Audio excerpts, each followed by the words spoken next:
What's up guys, so I'm going to show you how to turn this into this.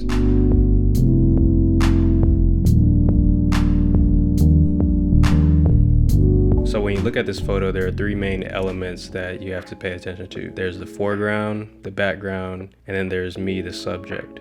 All of these are going to move independently from each other, so it's important to know what these elements are for your image.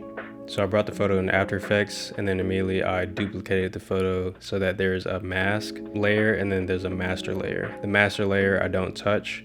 That is just a reference image so that I can go back if I mess anything up. So I started by creating a mask around myself, but ain't nobody got time for that. So as an easier way to do this, I went to the effects panel and found Luma key. And what this basically does is it keys out either dark parts of your image or bright parts of your image.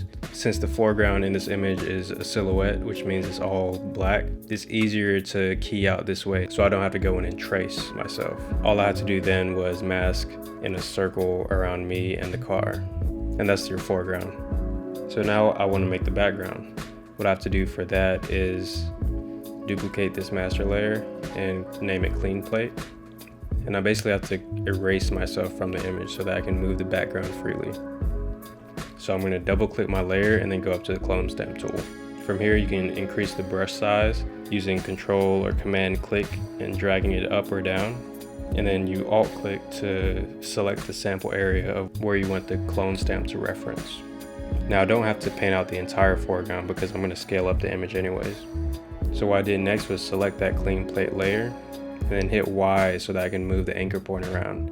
And you want to make sure the anchor point is on the horizon of your image so that when you rotate it, it rotates around the horizon and not in the center. So I'm going to go into this layer and then hit S for scale and then scale that up and then nudge it down with the arrow keys.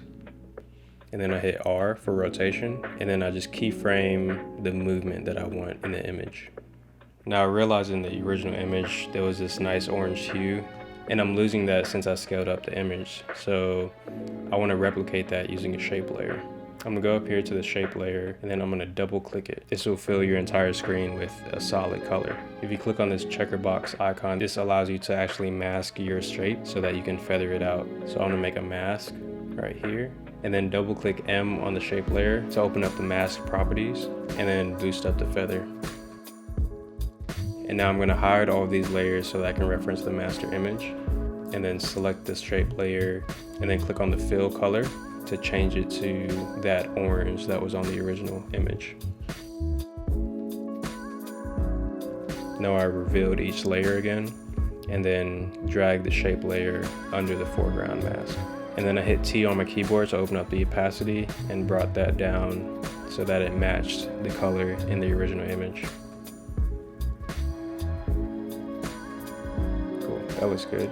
So now it's time to mask out myself. So I'm gonna duplicate this layer and then rename it.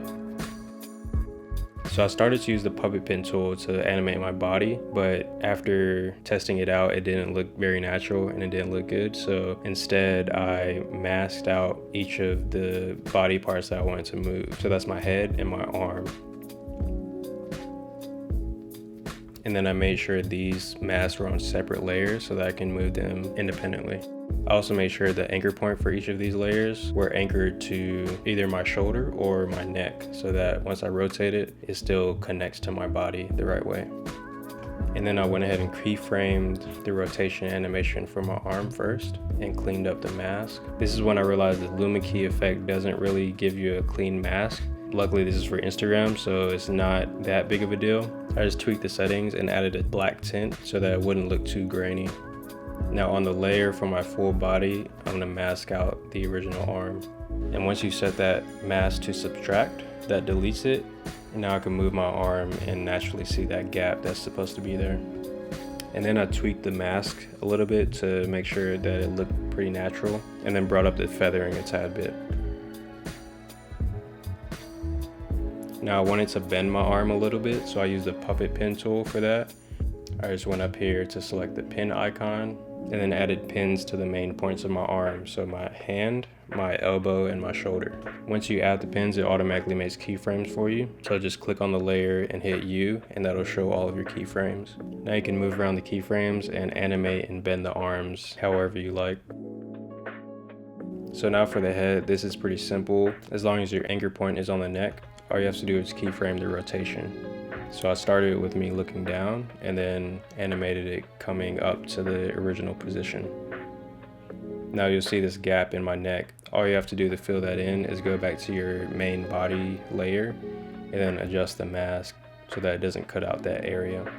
So now I want to add some parallax by moving the foreground independently from the background. So what I did was grab all of my body layers and then pick with that to the foreground layer. That way all I have to do is scale up the foreground layer and that will automatically change the scale and position properties of my body.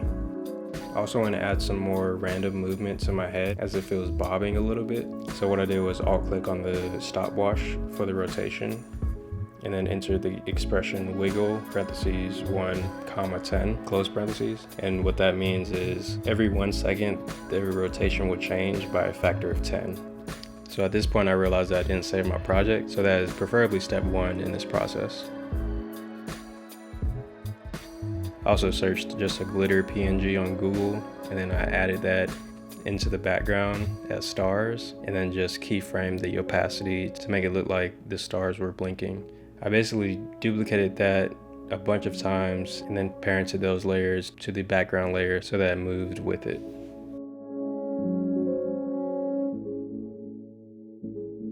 Cool, and that's it. So this was a lot harder to make than I thought it would be. I'll try to make more tutorials or like After Effects tricks and tips videos in the future. But until then, peace.